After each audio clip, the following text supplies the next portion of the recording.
Hi everyone, my name is Katie Mitchell and I'm the owner of Happy Camper Foods.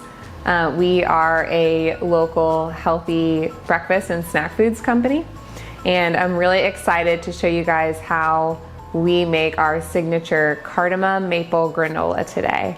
And you can find it on our website, happycamper-atl.com. It is a really great snack, a breakfast. A lot of my clients eat it atop yogurt, or if you really have a sweet tooth, atop ice cream. And if you're not familiar with cardamom, I know that's the signature ingredient on here. This is a really special granola because it's got a really different sort of Mediterranean warm vibe to it.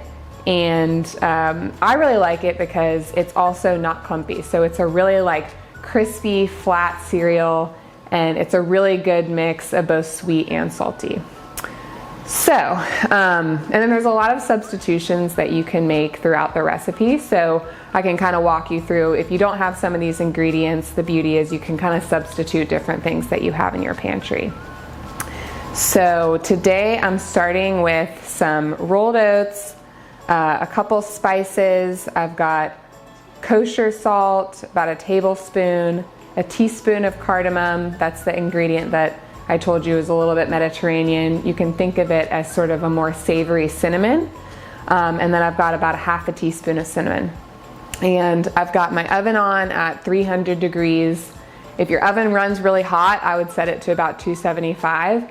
The reason that you want to set it a little bit lower is because we're gonna put the granola out on a couple sheet pans. You really want it to kind of spread out and have air, because we're gonna cook it for a long time to let it dry out. So that's how you make the granola really crispy and avoid it from being soft. So set it on a low temperature, that sort of dries it out and lets it get really crispy. And then don't be shy about using 2 pans or even 3 if you need it, because you really wanna have that air space on there. So, starting here with about 6.5 cups of rolled oats. And then I've got my dry spices. So kind of like a cake mixture, I'm gonna do a dry mix together and then a wet, and then we're gonna combine them.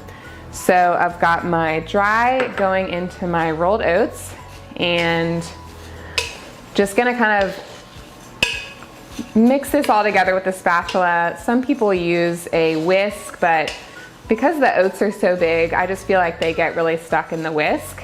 So I'm just gonna try to mix this in as good as I can, try to make sure all the spices, they're not clumped anywhere. And I typically use gluten-free rolled oats. They're pretty much the same as the regular rolled oats in the grocery store. They're just processed in a specifically gluten-free facility. But you can use any rolled oats. I wouldn't use the quick oats because you probably could. You just probably cook it for a little bit less time because the oat pieces are a lot smaller. All right, so I've got my oats and my dry spices all mixed together. Set this aside, and gonna mix our wet mixture. So this is gonna be really different for you guys. The fat that I use in my granola is regular olive oil. So a lot of granolas, they use melted butter or coconut oil, and the olive oil just really helps it crisp out, and it kind of gives it this more savory flavor, which I really love. So I've got about a cup of olive oil here. You can use extra virgin. You don't really need, that's kind of the stronger flavor. You can just use the pure olive oil. You could use other oils if you didn't have olive oil, like canola oil. You could use coconut oil, but what really makes the flavor unique, I think, is this olive oil. And then the other thing you definitely need to use is pure maple syrup. So don't use the corn syrup stuff from the grocery store. It's very good on top of pancakes, but for this granola, pure maple syrup, it doesn't really matter which kind, just find the pure, whatever says pure in the grocery store. Sometimes it'll say grade A or grade B. I've got what do I have today? Pure grade A maple syrup. I've got equal parts olive oil and maple syrup, so this is 1 cup. And I'm just gonna whisk these together. One trick I do is sometimes I'll start with the olive oil in the measuring cup because then it just makes it easier for the next thing that you're measuring to come out really easily. Makes it much easier for cleaning. So I'm just gonna whisk the maple syrup with the olive oil. It kind of separates at first, so it might take a little bit. And I'm also gonna add some vanilla extract. So you could use like a coconut extract or an almond extract if you kind of wanted that, you know, really richer coconut or almond flavor. I use pure vanilla extract. You could use the imitation if that's what you have. It's one of those things that it, you know, just really calls for it in the recipe and you can't exactly figure out how it comes through in the final product, but it just gives it like one more flavor profile throughout. It's really sweet. All right, so got a pretty even mixture of this maple syrup and olive oil. It's about one color, so that's how I know it's pretty mixed. Gonna add my vanilla extract. It's about a teaspoon and a half. I've got a tablespoon here. It's about a half a tablespoon. And then just mix this in.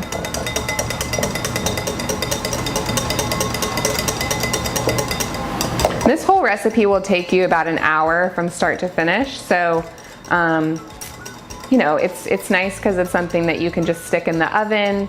You can leave it for, you know, the different time cycles that it's gonna dry out. Get some other cooking done. And it's pretty low maintenance, which I also really like about it. As long as you set it at like 275, 300, it's probably not gonna burn. It's just gonna get like a little bit crispier each cycle if you leave it in for like another minute or two.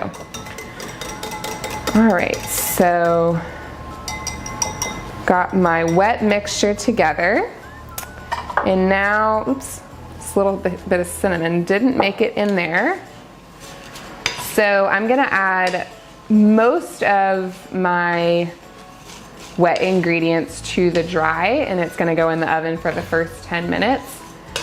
There's a little bit left that you're gonna leave a little bit of this wet mixture back in here because when we add in our mix-in, so we're gonna add some coconut, some almonds, some pecans, you wanna have a little bit of liquid left so that when you add in the mix-ins, they're not super dry and they get a chance to get those flavors and to caramelize. So you can do a little well. I just kind of pour it in and left like about a tablespoon left in there. Doesn't really have to be an exact measurement. Just enough to get those moist. And then this is where I'm really particular about. I really want it to be fully mixed together. So by having every piece of oat really evenly covered in that maple syrup, in the olive oil, it's just really gonna make sure that it gets that full flavor. And like every bite of granola, when you taste it, it's crispy, it's crunchy, it's salty, it's sweet. Just really hate it when you get something and it's kind of like half the bites are super sweet and then half of them are just kind of taste like just a plain rolled oat. So I'm gonna make sure that I take my time looking at all of the pieces and make sure they all are, you know, just look shiny so you can tell that it's wet.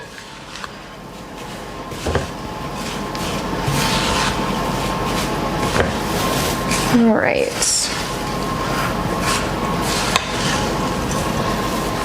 I think this is good. I'm not seeing any dry pieces. It's a good sign. All right. So I've got 2 sheet pans covered in parchment paper. You know, you just want to kind of line it. You could use an unlined pan. I prefer to do it with parchment paper. It just makes it really easy for cleanup. And you're also going to be kind of rotating the granola on there. And so if you don't put a parchment paper or aluminum foil down, it's just going to get stuck to the pan. It kind of makes it hard to do the rotation. So I think I might need 2 pans. Like I said, you want to make sure that there is sort of some air in here. So I'm going to take my granola and sort of push from the inside out, just get it all on different sides of the pan. Got a little bit of space in here, which is good. It'll give it that space for each granola piece to dry out. All right, so that is 1 tray. Let's get the second tray.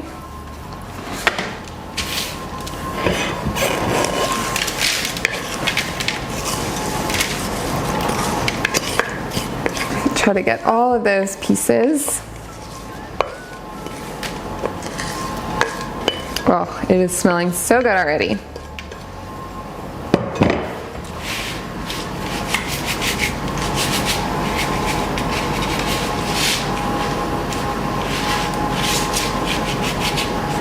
All right, this one's got a few more air pockets on it.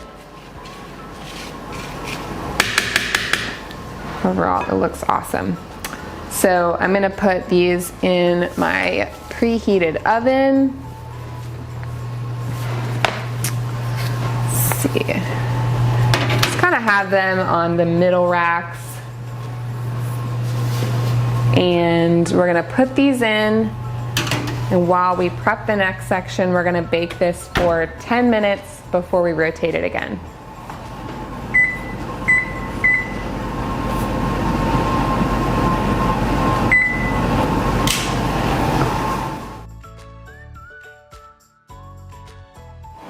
All right, so we're at the end of our first 10 minutes.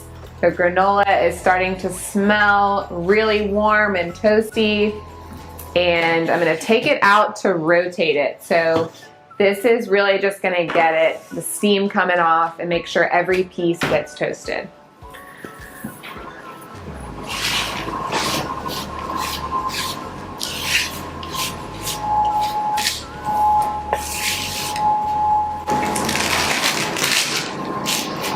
All right, so we'll get these air pockets going.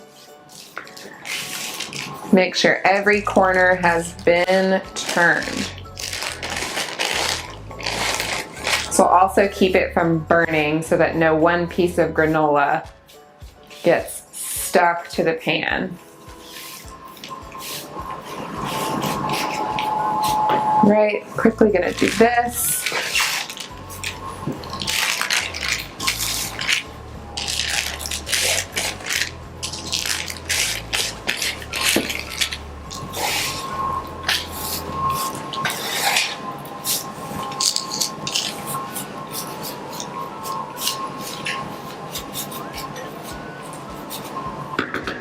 All right, so I've rotated my 2 pans, and now I'm gonna put them back in the oven for another 10 minutes for them to toast on the other side.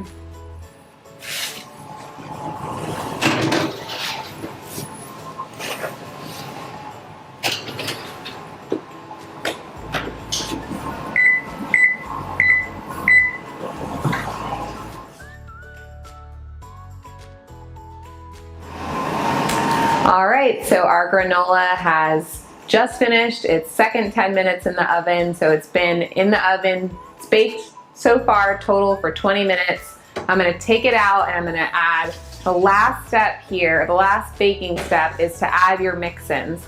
So today I have almonds, pecans, and unsweetened coconut flakes, a cup and a third of each of those. And then, if you are allergic to nuts or you don't like these toppings, you can use any kind of seeds. You could use pumpkin seeds, cashews.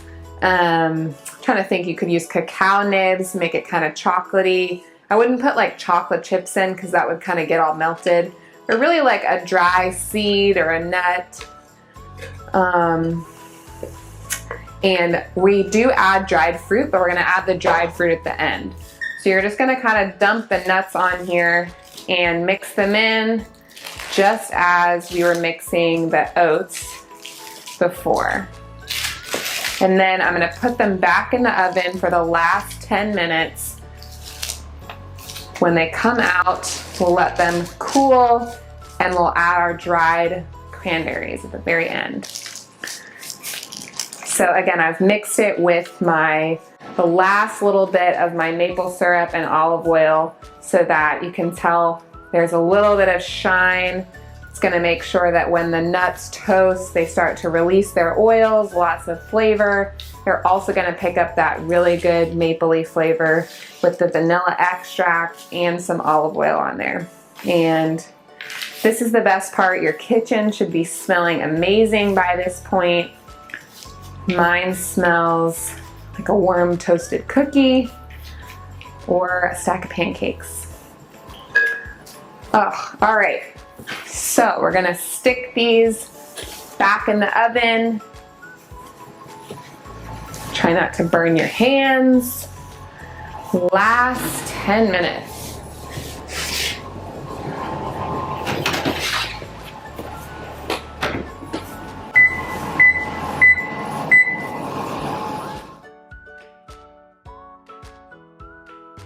All right, our granola has been in the oven for the last 10 minutes.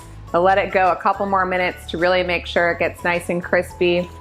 Make sure that those nuts and the coconut get that nice brown color on top.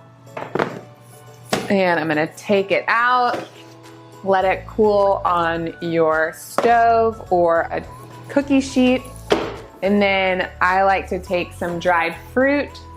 Today I have dried juice sweetened cranberries, so it doesn't have added sugar, it just has apple juice.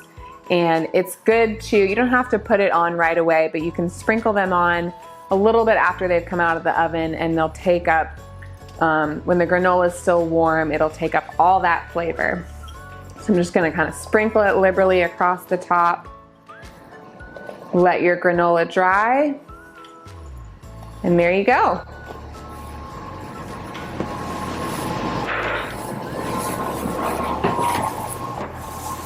Perfect snack, great for breakfast with yogurt. Put it on top of ice cream or just eat it by itself. It's a delicious snack. All right, we finished our recipe, and thank you guys so much for watching today. I hope you all have a chance to make this granola, and if you don't, would love for you guys to try our granola. You can order it online and we'll ship it to your house at happycamper-atl.com.